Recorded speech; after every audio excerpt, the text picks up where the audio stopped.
جی السلام علیکم ورحمۃ اللہ وبرکاتہ ناظرین، ڈاکٹر آصف حاضر خدمت ہوں۔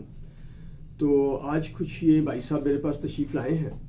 ان کی ایک پروڈکٹ ہے، دوائی ہے ان کی مور کے نام سے، اس میں مونٹیلیوکاسٹ ہے۔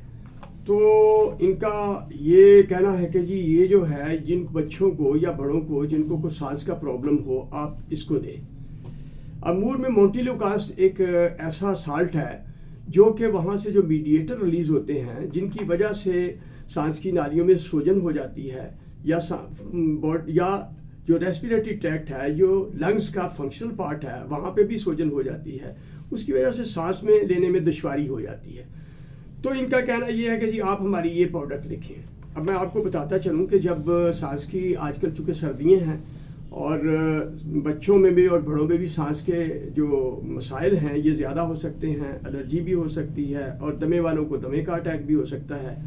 تو ویسے بھی کولڈ ویدر ہے، جب ہوا ٹھنڈی اندر جائے گی تو ٹھنڈی ہوا، باڈی کا ٹیمپریچر آپ کو پتہ ہونا چاہیے کہ باڈی کا ٹیمپریچر جو ہے وہ 37 ڈگری سینٹی گریڈ ہے، اور اب اگر یہ باہر والی ہوا جو ہے اس کا ٹیمپریچر جو ہے فرض کرے 8 سے 10 سینٹی گریڈ ہے، تو جب یہ اندر جائے گی تو باڈی نے اس کو ایڈجسٹ کرنا ہے ٹیمپریچر کو جہاں پہ یہ ہوا جائے گی۔ اب وہاں پہ جو ہماری جھلیاں ہیں جو سانس کی نالیوں میں ہیں، وہاں پہ بھی جب یہ 8 یا 10 ڈگری سینٹی گریڈ پہ جو ہوا جائے گی تو چلنگ کاز کرے گی۔ تو اللہ نے سسٹم بنایا ہوا ہے کہ یہاں پہ یہ خلا جو ہیں اس کے یہ میگزلری سائنسز ہیں، یہاں فرنٹل سائنسز ہیں، پیچھے ایتھوائڈ سائنسز ہیں۔ تو یہاں پہ جب ہوا گھومتی ہے تو وہ گرم ہو جاتی ہے۔ تو آبویسلی جب یہ ہوا ٹھنڈی جائے گی اندر تو وہاں پہ جھلیوں کو جو اس کو گرم کرنے میں تھوڑا سا اور زیادہ اس کو بلڈ کی سرکولیشن اور چاہیے ہوتی ہے، تو اس سے پھر چلنگ ہو جاتی ہے۔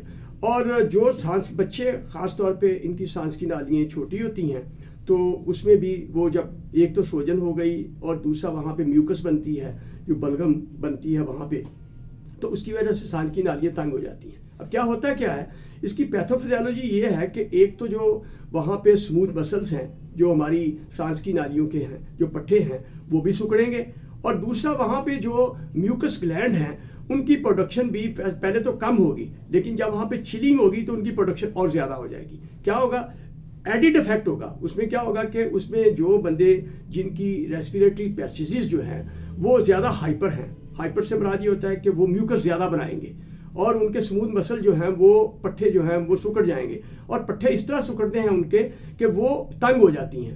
اس میں پھر کیا ہے کہ اس میں پھر ہم کیا کرتے ہیں، اب کئی کہتے ہیں جی نیبولائز کرنا ہے۔ یہ نیبولائزیشن سلوشن ملتے ہیں، کسی کمپنی کے کلینر رکھا ہوا ہے، کسی نے بیکو رکھا ہوا ہے، وہ بیکلومیتھاسون اس کی پریپریشن ہوتی ہے، اور یا پھر اس میں اپراٹورمیم برومائڈ جو ہوتی ہے اینٹی کولینرجک ہوتی ہے، یا پھر وہ اسٹیرائڈ ہوتا ہے۔ اس کو ملا کے ہم کہتے ہیں جی آپ نیبولائز کر لیں۔ اب مسئلہ یہ ہے، نیبولائزیشن گرمیوں میں تو کوئی مسئلہ نہیں ہے چونکہ باہر کا ٹیمپریچر زیادہ ہوتا ہے، لیکن سردیوں میں تھوڑا سا یہ خیال رکھنا ہے آپ نے کہ جب آپ نے نیبولائز کرنا ہے تو اس میں جتنا بھی ہم ایج کے حساب سے مثلا ڈالتے ہیں، کہتے ہیں جی کہ وہ کلیم کرتے ہیں کہ جی اگر 1 کلو کا بچہ ہے تو 1 ڈراپ آپ نے اپراٹرومیم برومائڈ کا ایٹم کے نام سے آتی ہے وہ ڈالنی ہے۔ اس طرح کلینل جو ہے وہ بھی کلیم کرتے ہیں کہ جی آپ اس کو بھی اکارڈنگ ٹو جو بچہ ہے اس کی ایج سے، فرض کرو اگر بچہ کوئی 1 ماہ کا آتا ہے تو ہم اس میں مثلا تھوڑے سے 5 قطرے ڈال دیں گے بیکلومیتھاسون کے، اور اس میں 5 قطرے ہی ہم جو ہے نا ایٹم کے ڈال کے اس میں 1 cc نارمل سلائن ڈال دیں گے۔ اور حالانکہ باہر کے ملک میں کیا ہے، چونکہ باہر سے ٹریننگ لے کے آیا ہوں بچوں کی بیماریوں میں، وہاں پہ آکسیجن سے جو ہے نا وہ نیبولائزیشن کی جاتی ہے، وہاں پانی یا نمک کا کوئی عمل دخل نہیں ہے، وہاں سوڈیم کلورائڈ سے یا سیلائن سے نیبولائزیشن نہیں کرتے، وہاں آکسیجن پریشر سے کرتے ہیں، اور اس سے جو ہے کیونکہ پانی بھی اندر نہیں جاتا ہے۔ اب اگر ہم ماسک کو بالکل ساتھ لگائیں گے اور یہ کولڈ مسٹ ہوتی ہے، جب یہ کولڈ مسٹ ہوتی ہے ایک تو ٹیمپریچر باہر کا جو ہے وہ کافی لو ہوتا ہے، اور دوسرا یہ کولڈ مسٹ ہوتی ہے، آبویسلی یہ اور زیادہ بچے کو نقصان پہنچائے گی۔ تو اگر نیبولائزیشن کرنا ضروری بھی ہے تو اس کی جو ماسک ہے اس کو ساتھ نہ لگائیں، اس کو دور رکھیں تھوڑا سا کہ مسٹ اس کی طرف جائے، اور کمرے کا ٹیمپریچر جو ہے وہ بھی جو ہے آپٹیمم ہونا چاہیے، یعنی کہ کم از کم کو 15 سے 20 ہونا چاہیے تاکہ وہ جو ٹھنڈی ہوا ہے وہ اندر نہ جائے۔ تو اس طرح جن لوگوں کو جو ہے ایستھما کا پرابلم ہے ان کے چونکہ ان کی سانس کی نالیاں بھی تنگ ہو جاتی ہیں، اس لیے ان کو پھر ہم کوئی نیبولائزیشن کی بھی ان کو ریکمینڈ کرتے ہیں یہ دیں۔ اگر وہ نہ ہو تو پھر انہیلر استعمال کرتے ہیں۔ انہیلر جو ہوتے ہیں ان میں دوائی جو ہے میٹر ڈوز ہوتی ہے، اس کے اندر انہوں نے ڈالی ہوتی ہے، اس کو ہم جب پریس کرتے ہیں تو وہ دوائی اندر جاتی ہے، اور جہاں دوائی نہیں، دیکھو انہیلر کے متعلق یہ ہے کہ آپ نے یہ نہیں سوچتا کہ یا تو ڈاکٹر صاحب یہ تو لگ جائے گا، لگنے والی بات نہیں ہوتی ہے. دیکھو دوائی جب ہم کھاتے ہیں وہ دوائی معدے میں جاتی ہے، خون میں جذب ہوتی ہے، اور جہاں اس نے کام کرنا ہوتا ہے وہاں جا کے وہ کام کرتی ہے، اور باڈی میں پورے پھرتی ہے، وہ دماغ میں بھی جاتی ہے، آنکھوں میں بھی جاتی ہے، ناک میں بھی جاتی ہے، ہر جگہ پہ، جگر میں بھی جاتی ہے، ہر جگہ پہ جاتی ہے. لیکن یہ جو سانس والے انہیلر ہیں یہ دوائی ڈائریکٹ جاتی ہے جہاں پہ اس نے کام کرنا ہوتا ہے. فرض کرو اب اگر ہم منہ میں لیں گے تو وہ پہلے جذب ہوگی، پھر جا کے وہ سانس کی نالیوں کے اوپر جہاں پہ اس نے کام کرنا ہے وہاں پہ کام کرے گی. تو ایسا بہتر نہیں ہے کہ جو دوائی ہم لیں اور جہاں اس نے کام کرنا ہے وہ ڈائریکٹ جا کے وہاں کام کر لیں. وہ بہتر ہے یا وہ بہتر ہے کہ وہ سارے جسم میں گھومے اور سارے جسم کے اعضاء کو وہ نقصان پہنچائے، اس سے بے چین ہوں وہ. تو اس لیے سانس کی جو تکلیف ہے، اب آپ نے سردی سے بچنا ہے کیونکہ ٹھنڈی ہوا آپ کے اندر نہ جائے، بھلے آپ ماسک لگا لیں، یا جو جن کے پاس وہ وسائل نہیں ہے وہ پرنا لپیٹ لیں، کپڑا لپیٹ لیں. خاتونیں ہیں تو وہ نقاب آگے جو ان کے اوپر سکارف ہوتا ہے وہ آگے رکھ لیں یا نقاب آگے رکھ لیں تاکہ ٹھنڈی ہوا اندر نہ جائے. تو یہ ٹھنڈی ہوا اگر اندر نہیں جائے گی تو آپ کو سانس کا پرابلم کم سے کم ہوگا. تو یہ تھی چند ایک باتیں جو بہت ضروری ہیں. ایک تو نیبولائزیشن کے متعلق کہ آپ نے وہ ماسک جو ہے جو جس سے آپ نیبولائز کر رہے ہیں اس کو بالکل ساتھ نہ لگائیں. دوسرا رہ گیا مسئلہ اب یہ کہ جی ہم اس کو جو ڈاکٹر صاحب بھاپ دیں. ہاں بھاپ دینا اچھی بات ہے، چونکہ اگر سردیوں میں آپ کو پتا ہے کہ ہوا جو ہے وہ بھی خشک ہو جاتی ہے، تو اگر اس میں بھاپ دیں گے وہ گرم بھاپ جائے گی تو اگر بلغم بنی بھی ہے تو بلغم جو ہے وہ پتلی ہو کے باہر نکل آئے گی، اس کا بھی فائدہ ہے. ٹھیک ہے، تو اس لیے سردیوں میں آپ جب موسم دیکھو کہ بہت خشک ہے تو آپ بھاپ دے دیں. اگر دیکھیں نہیں ایسا مسئلہ حل ہو رہا تو پھر آپ نے نیبولائز ہی کرنا ہے. اس کے علاوہ بڑے لوگ جو ہیں وہ تو جن کو ایستھما کا پرابلم ہے ان کو ہم ریکمینڈ کرتے ہیں کہ جی آپ انہیلر استعمال کریں. اس کے علاوہ کھانے والی بھی دوائیاں ہیں. اب یہ موڈ جو بھائی صاحب لے کے آئے ہیں یہ مونٹی لوکاسٹ ہے، کھانے والی دوائی ہے. یہ کس طرح کام کرتی ہے؟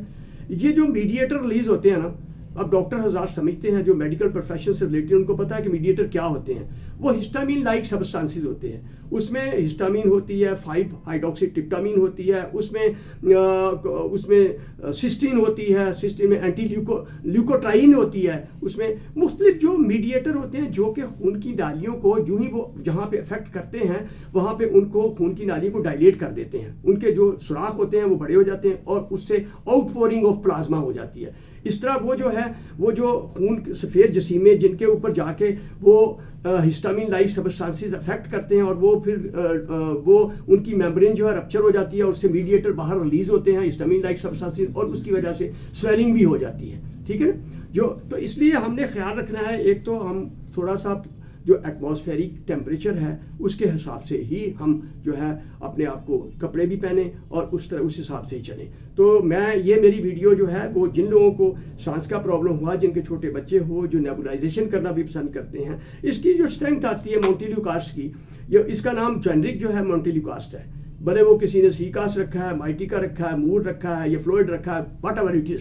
لیکن ہمیں کنسرن یہ ہوتا ہے کہ دوائی کیا ہے، یہ دوائی کس لیے استعمال کرنی ہے، کہاں پہ اس نے جا کے اثر کرنا ہے، کس طریقے سے اس نے اثر کرنا ہے، پھر اس کی کتنی ڈوز چاہیے ہوتی ہے، کتنی دفعہ چاہیے ہوتی ہے. اب یہ بدن کے اندر جائے گی تو کہاں سے اس نے باہر نکلنا ہے، یا کیا ایز اے پرو ڈرگ کام کرے گی یا یہ میٹابولائٹس اس کے ہوں گے. میٹابولزم جب دوائی ہم لیتے ہیں منہ کے ذریعے تو یہ سب سے پہلے جا کے جگر میں جاتی ہے. جگر کا کام یہ ہے کہ اس دوائی کو اس کو مختلف طریقوں سے چینج کرنا. اس کے اندر مختلف کیمیکل مادے ہوتے ہیں، پیپٹائڈ ہوتے ہیں، انزائمز ہوتے ہیں جو اس کو ایکٹیو فارم میں جو کنورٹ کرتے ہیں یا ان کو ان ایکٹیو کرتے ہیں. تو یہ جگر کا کام ہے. لہٰذا ہمیں چاہیے کہ ایسی دوائیاں استعمال کریں جو سیف بھی ہوں، جو ہمارے جو جگر کو بھی نقصان نہ پہنچائے، ہمارے گردوں کو نقصان بھی نہ پہنچائے، ہمارے دل کو بھی نقصان نہ پہنچائے، ہمارے دماغ کو بھی ڈسٹرب نہ کریں، ہماری باڈی کو بھی ڈسٹرب نہ کریں. ایسی دوائیاں ہمیں سب کچھ ہمارے ذہن میں ہونی چاہیے جب ہم نے دوائی لکھنی ہے. تو اگر میری ویڈیو یہ پسند آئے تو آپ میری ویڈیو کو لائک کی کریں، اپنے کمنٹس بھی دیں اور اس کو شیئر بھی رہیں تاکہ دوسروں کا بھی فائدہ ہو. اور میرا یوٹیوب چینل ہے محمد آصف رانے کے نام سے، ڈاکٹر آصف رانے کے نام سے ہے یوٹیوب چینل. آپ اس کو سبسکرائب کر لیں آپ کو، تاکہ میڈیکل سے متعلقہ جو ہے آپ کو وہ میری اچھی ویڈیو آئندہ آنے والی ملتی رہیں. اپنا بہت سارا خیال رکھیے گا. ڈاکٹر آصف کو اجازت دیجیے. والسلام.